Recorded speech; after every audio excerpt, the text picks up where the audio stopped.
Hi there, students. Jeremy Corbyn.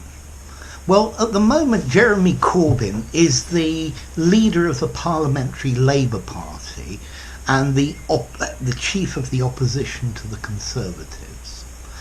Let's see, the guy at the moment is 70 years old. So, let's have a look at his history. He was brought up in Wiltshire and Shropshire. So let's see, these are more country districts.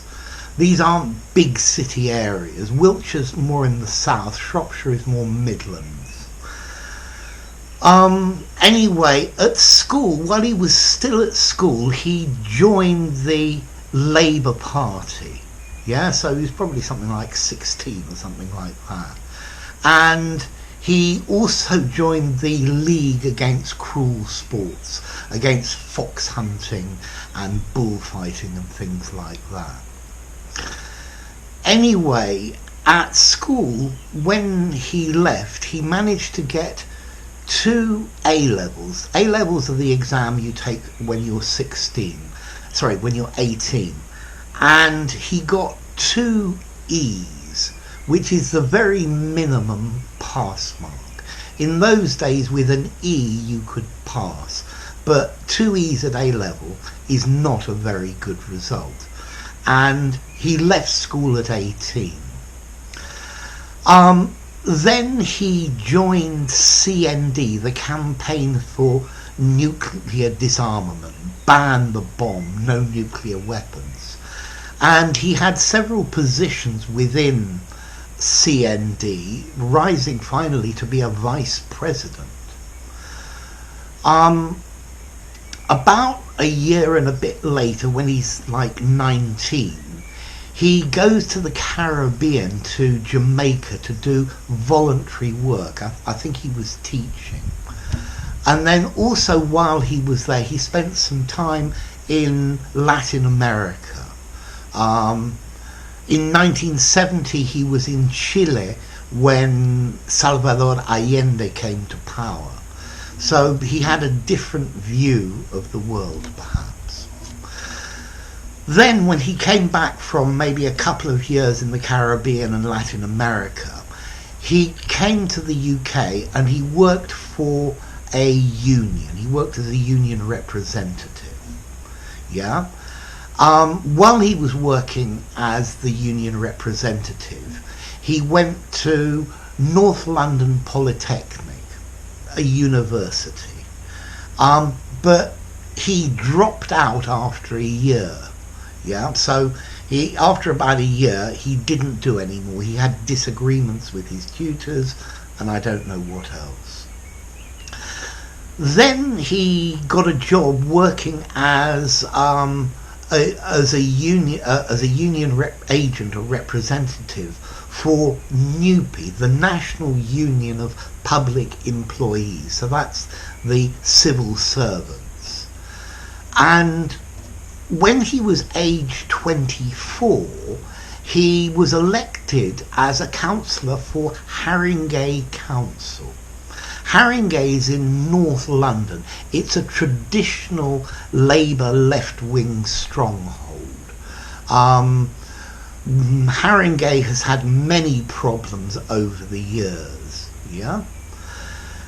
Anyway, he continued working as a councillor for Haringey Council, and in 1983, so he was elected as a member of Parliament for Islington North. Yeah. So he worked for the council for about 9 or 10 years, and then finally he became an MP. As an MP, he campaigned for all sorts of underdogs, all sorts of things that maybe many people were against, but things that he believed were morally needed to be changed.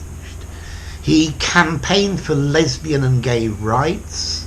He campaigned against apartheid.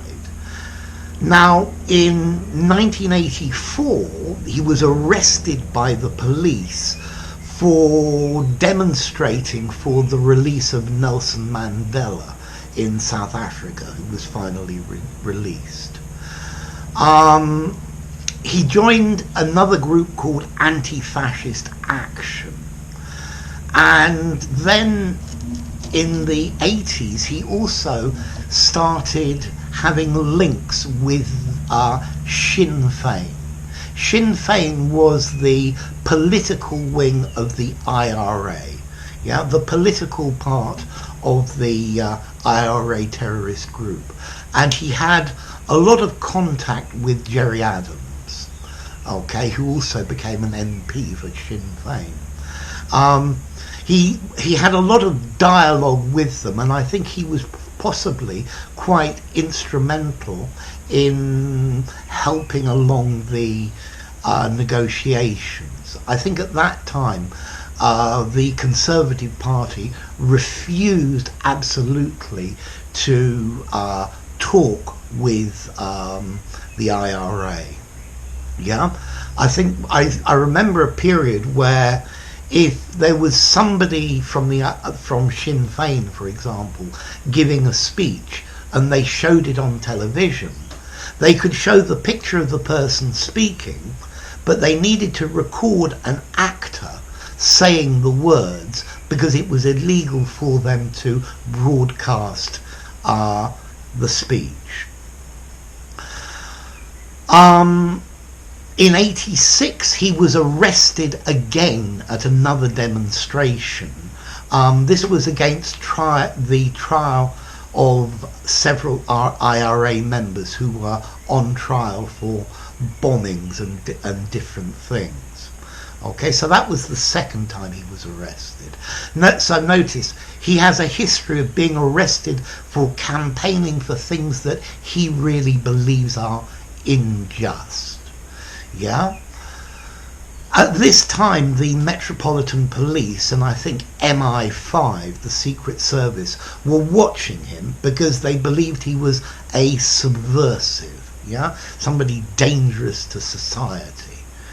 I think he's just campaigning for the things he really believes in. He campaigned against the poll tax, which was a tax introduced by Mrs. Thatcher, and there was a lot of protest about this. Anyway, in 1997, Labour finally got power again. And in this period, in the following 10 years when Labour was in power, he had a reputation as the MP who most commonly voted against his own party. He also campaigned against the war in Iraq that Tony Blair sanctioned. Yeah. So, in all of this time, he's campaigning against injustice. I feel he's an old-fashioned Labour representative, somebody who crusades against what he believes is unjust.